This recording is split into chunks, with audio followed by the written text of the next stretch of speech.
एक मुसाफिर ने रोम देश में एक मुसलमान लोहार को देखा।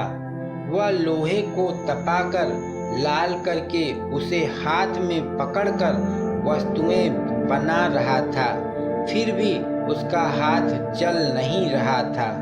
यह देखकर मुसाफिर ने पूछा, भैया, यह कैसा चमत्कार है कि तुम्हारा हाथ जल नहीं रहा?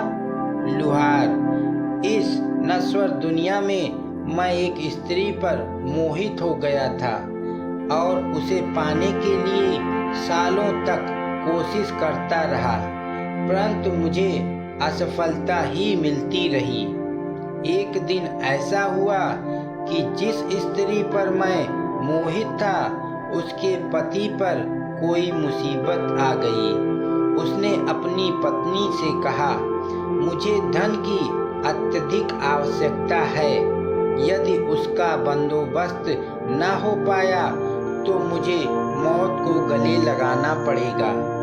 अतः तुम कुछ भी करके, तुम्हारी पवित्रता बेचकर भी मुझे कुछ धन ला दो। ऐसी स्थिति में वह स्त्री जिसको मैं पहले से ही चाहता था मेरे पास आई। उसे देखकर मैं बहुत ही खुश हो गया। सालों के बाद मेरी इच्छा पूर्ण हुई। मैं उसे एकांत में ले गया।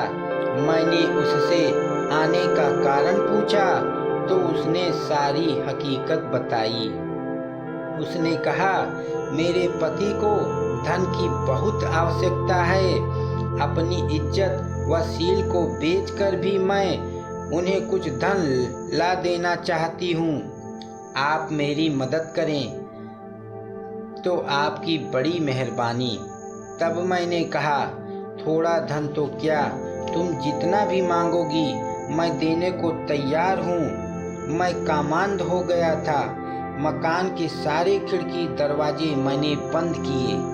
कहीं से थोड़ा भी दिखाई दे ऐसी जगह भी बंद कर दी ताकि हमें कोई देख न ले। फिर मैं उसके पास गया।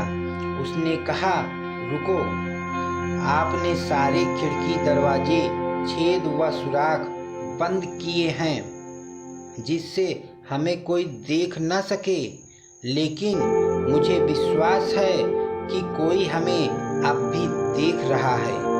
मैंने पूछा, अब भी कौन देख रहा है?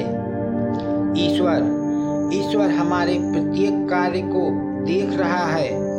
आप उनके आगे भी कपड़ा रख दो ताकि आपको पाप का प्रायश्चित न करना पड़े। उसके ये शब्द मेरे दिल के आर पार उतर गए। मुझ पर मानो हजारों घड़े पानी गिर गए। मुझे कुदरत का भय सताने लगा। मेरी सारी वासना चूर चूर हो गई। मैंने खुदा से माफ़ी मांगी और अपनी इस दुर्वासना के लिए बहुत ही पश्चाताप किया। परमेश्वर की अनुकंपा मुझ पर हुई। भूतकाल में किए हुए कुकर्मों की माफ़ी मिली। इससे मेरा दिल निर्मल हो गया। मैंने सारे खिड़की दरवाजे खोल दिए और कुछ धन लेकर उस स्त्री के साथ चल पड़ा। वह स्त्री मुझे अपने पति के पास ले गई। मैंने धन की थैली उसके पास रख दी और सारी हकीकत सुनाई। उस दिन से मुझे प्रत्येक वस्तु में खुदाई नूर दिखने लगा। तब से अग्नि, वायु व जल मेरे अधीन हो गए हैं।